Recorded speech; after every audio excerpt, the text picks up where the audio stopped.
Hi, this is Brian. Welcome back to another Heroic Plus One. Not too long ago, we spent a decent amount of time hanging out with Yogananda.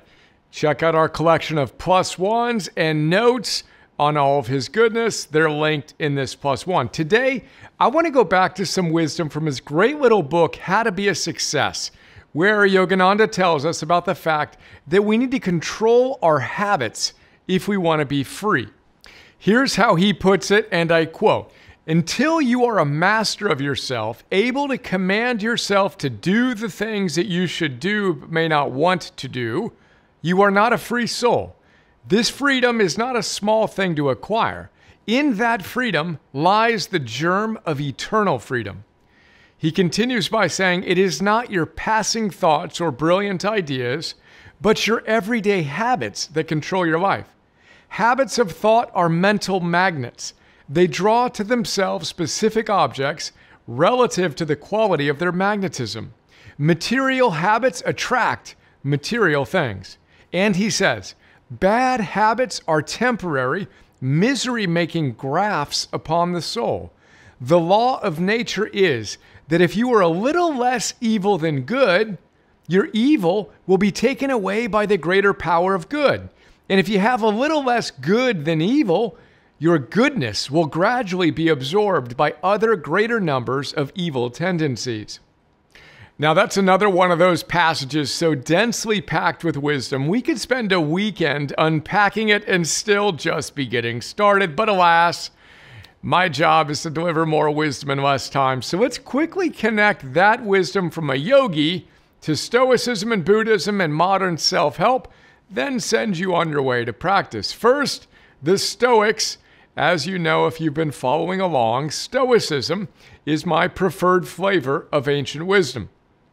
We now have notes on dozens of my favorite books on the subject. We can pretty much go to any of them to make the parallel wisdom point, but let's go with A.A. Long's great book on Epictetus's wisdom called How to Be Free. Here's what Long has to say about freedom. And I quote, "The chief constraint on personal freedom in ancient Greece and Rome was what Epictetus knew firsthand, the social practice and indignity of slavery. It was slavery, the condition of being literally owned and made to serve at another's behest, that gave ancient freedom its intensely positive value and emotional charge. Slaves' bodily movements during their waking lives were strictly constrained by their master's wishes and by the menial functions they were required to perform. But slaves, like everyone else, had minds, and minds as well as bodies are subject to freedom and constraint. You can be externally free and internally a slave, controlled by psychological masters in the form of disabling desires and passions and cravings. Conversely, you could be outwardly obstructed or even in literal bondage, but internally free from frustration and disharmony. So free, in fact, that you found yourself in charge of your own well-being, lacking little or nothing that you could not provide for yourself. The latter, in essence, is the freedom that Epictetus, the ancient Stoic philosopher, made the central theme of his teaching." End quote. True freedom. It does a heroic Stoic yogi's mind, body, and soul good. Now for the parallel Buddhist wisdom.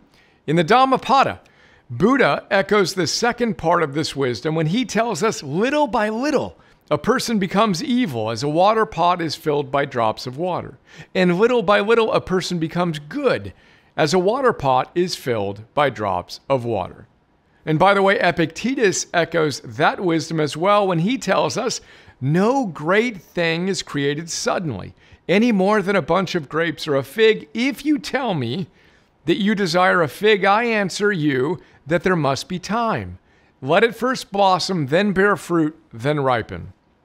Now let's have fun with a modern metaphor from Alan Cohen's Spirit Means Business. He tells us, and I quote, "If you open a lid of a washing machine during the agitation cycle, you find gray, smelly water full of the dirt and residue from the clothing you're washing.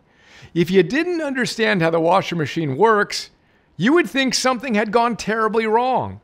The process is supposed to clean the clothes and make them look and smell nicer, and now they appear worse. But if you know that the agitation process is part of the greater picture, and the clothes will be cleaner when the dirt is washed away in the next cycle, you can relax and know that everything is working out as it should. Likewise, when people or events show up that agitate you, reframe the situation such that the grimy stuff has been drawn to the surface solely for the purpose of purging what has been undermining you, and the entire process will ultimately improve your situation. End quote. Little by little, we become good, just as a water pot becomes filled with water and a washer machine cleans our clothes. But only if we exercise our power of will to create true freedom. Moment to moment to moment, let's master ourselves, create true freedom, and get a little purer today.